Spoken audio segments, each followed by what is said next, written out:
Hi there, this is for Philos71. 5 questions every intelligent atheist must answer.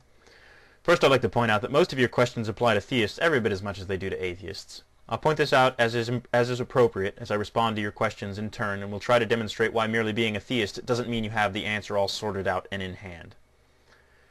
Question number 1. The God of the Gaps. Is chance used in the same way that the God of the Gaps is? No. The phrase the God of the Gaps was coined not to summarize God's explanatory power, but rather as an observation of the fact that many of the things God once served to explain now have material explanations and no longer require God as an explanation. In fact, many of them no longer admit God as an explanation. The phrase God of the Gaps is meant to suggest that God has consistently been retreating into the ever-narrowing margins of our ignorance. Chance doesn't occupy a role like this because we never claim that chance explains what we cannot explain. In fact, chance is not an explanation at all. It is a mechanism in an explanation, and the explanation, of course, is evolutionary theory. You summarize the atheist position as, given time and chance, life can always arrive ex nihilo. Well, life is not said to have arisen ex nihilo, the Latin for out of nothing. Life is said to have arisen out of non-living matter.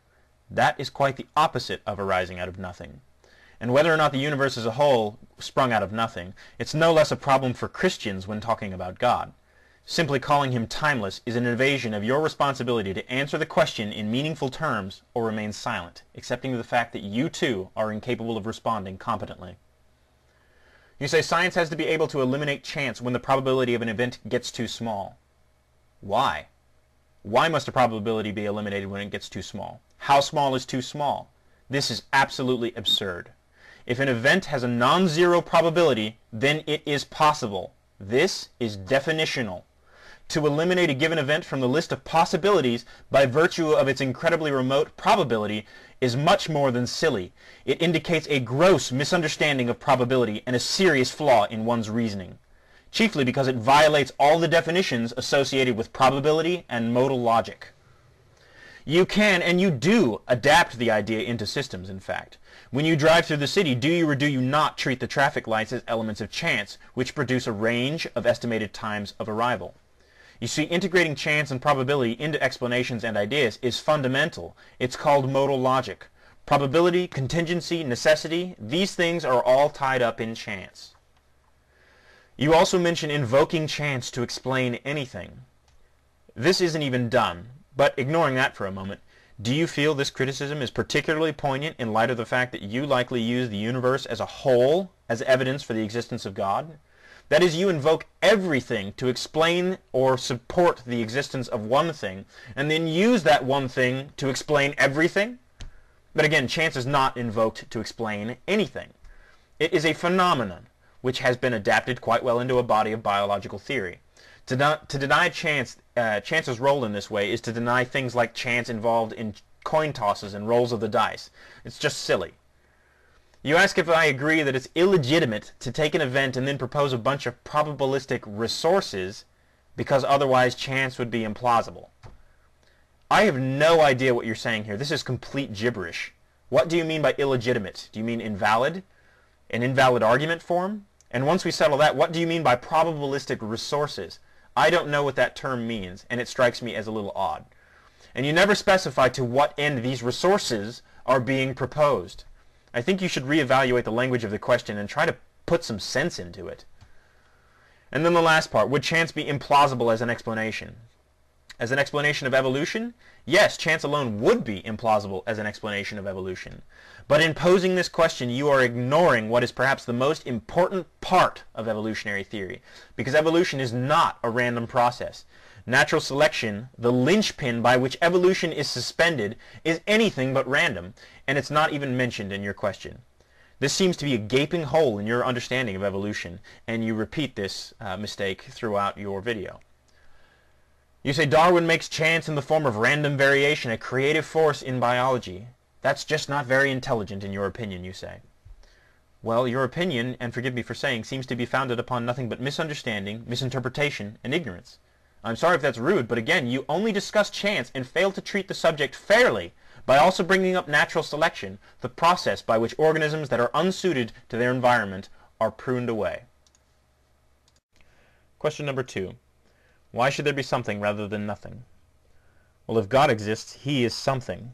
and so the question can be rephrased to read, why is there God rather than nothing? You see, this isn't a question exclusively for atheists. This is a question for theists too. Ultimately, it's a pointless question, because whatever answer is provided will have to call to mind some antecedent thing which must be evaluated by the very question it is meant to answer, even God. So a major stumbling block to responding reasonably to this question is believing in God, because you're forced to labor under the delusion that A, there is a final and consistent answer to the question, and B, you have it in hand. Well, you don't. You say everyone knows that this world came into existence at some point in time. I'll assume by world you mean the universe. Well, I don't know that. Perhaps you'd be willing to inform me of how you came to that conclusion with such surety. The known universe is said to be expanding, but that may be a local phenomena in a much larger universe, so inferring that it had a beginning may be a foregone conclusion. The fact that the rate of expansion is thought to be increasing suggests that we still have more to learn before we can put a fine point on what's happening and what has happened. You go on to ask, well, why should it have? Well, why should God have?